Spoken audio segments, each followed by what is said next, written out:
He asked me for a divorce without knowing I was pregnant. I never imagined my life would take such a devastating turn.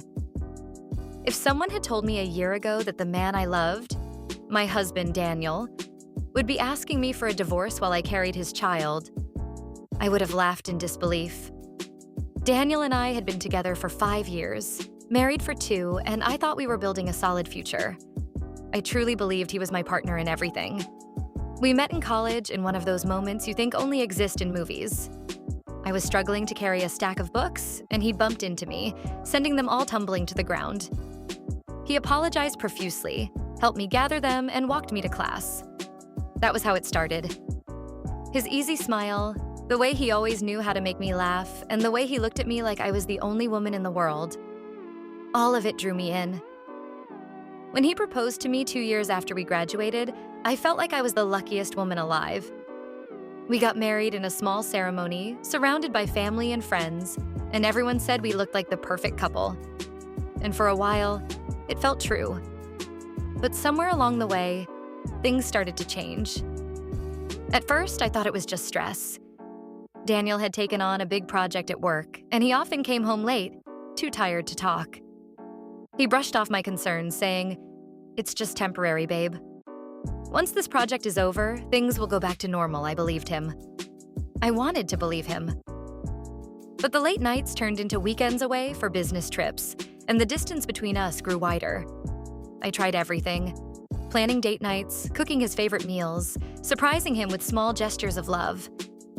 But it felt like I was pouring myself into a bottomless pit. His smiles became rare, his kisses quick and distracted. Then came the night that broke me. I had just found out I was pregnant. It wasn't planned, but when I saw those 2 pink lines on the test, my heart soared. I was scared, yes, but more than anything, I was excited. I thought maybe this was the blessing we needed to bring us closer again. I even rehearsed how I would tell him, picturing the joy on his face when he found out he was going to be a father. Instead, that same night, Daniel came home late. His expression was serious, almost cold. He sat me down on the couch, avoiding my eyes, and said the words that shattered my world. "I think we should get a divorce." For a moment, I thought I hadn't heard him correctly. Divorce? Us? My heart raced as I searched his face, desperate for a sign that he was joking. But there was no trace of humor in his eyes. Just distance. Just finality. And in that instant, the excitement I had felt about the baby twisted into a knot of fear. He didn't know. He had no idea. I was carrying his child, and he was asking me to let him go. My mind went blank the moment those words left his lips. Divorce. The man I thought would stand by me for the rest of my life was asking to walk away, and he didn't even know the life we had created together was growing inside me. I stared at him, stunned, my hands trembling. What are you talking about, Daniel?" My voice cracked, the words barely making it past the lump in my throat. He sighed, rubbing his temples like this conversation was exhausting for him. I don't think we're working anymore. We're not happy, Sarah. You deserve better. I deserve better. His words cut deep, but what hurt even more was how rehearsed they sounded, like he had been carrying them around for weeks, maybe months. "Not happy," I whispered. "Daniel, marriages go through rough patches. I thought we were just stressed. I thought this was temporary." He looked at me then, but his eyes were cold, distant, like I was a stranger. "I've been thinking about this for a long time. I just didn't know how to tell you I felt sick." How could he sit there and say this so calmly while I was drowning in shock? The news of my pregnancy burned in my chest. I wanted to scream it out, to stop him in his tracks, to tell him he couldn't leave because we had a baby on the way. But the words got stuck in my throat. I was terrified. What if telling him didn't change anything? What if he walked away anyway? The silence stretched between us, thick and unbearable. I finally forced myself to ask, "Is there someone else?" My voice was sharper now, driven by fear. He hesitated. That hesitation was all the answer I needed. My stomach dropped. I stood up, pacing the room as tears welled up in my eyes. After everything we've been through, after us, you're just going to throw it away for someone else?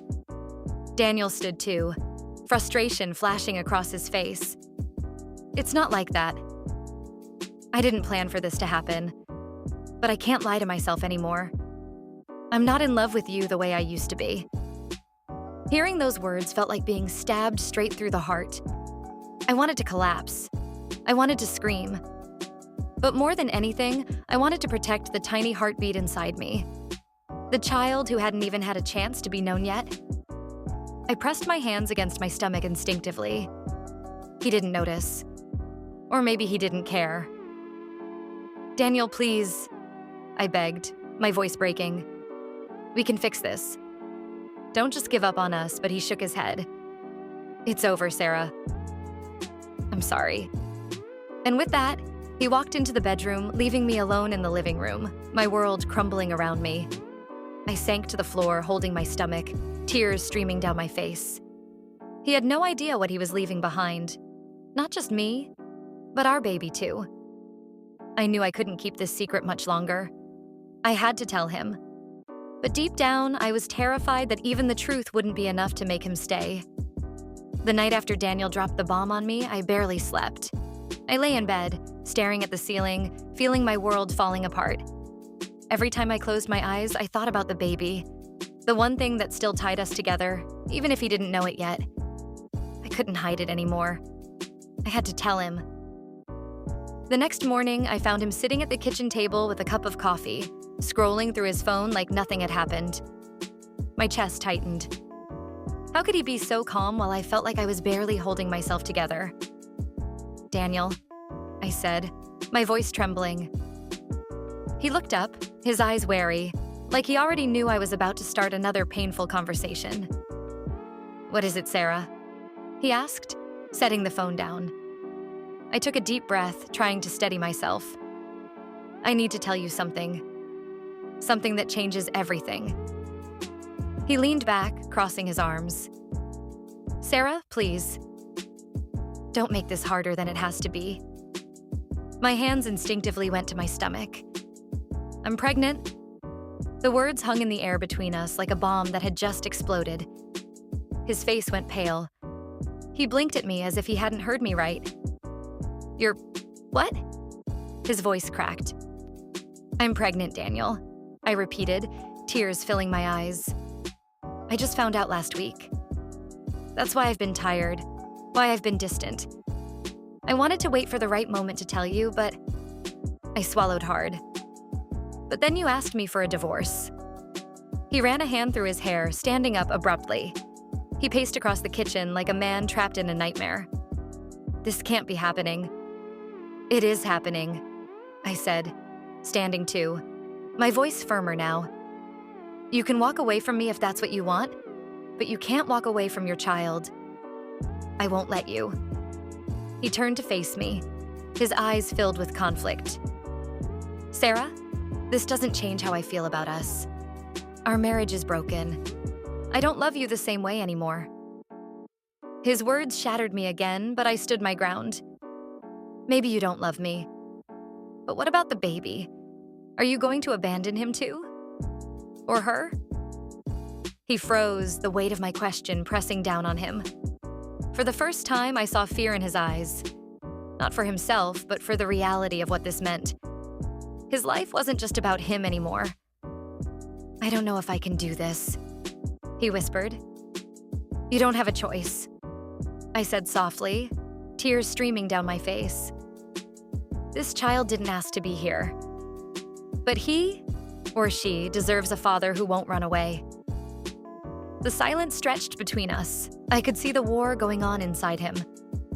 Part of him wanted to cling to the new life he thought he could have without me. Another part of him couldn't ignore the truth anymore. Finally, he sank back into his chair, his head in his hands. I need time to think. I nodded, my heart breaking but also strangely hopeful. At least now he knew. At least now the decision he made wouldn't be based on lies or half-truths. Whatever happened next, I knew one thing. I would fight for my baby, with or without Daniel. If this story kept you hooked until the very end, don't forget to subscribe to Storybar, give this video a like, share it with your friends, and leave a comment below. Your support helps us bring you even more stories full of drama, betrayal, love, and life-changing decisions. Don't miss the next one.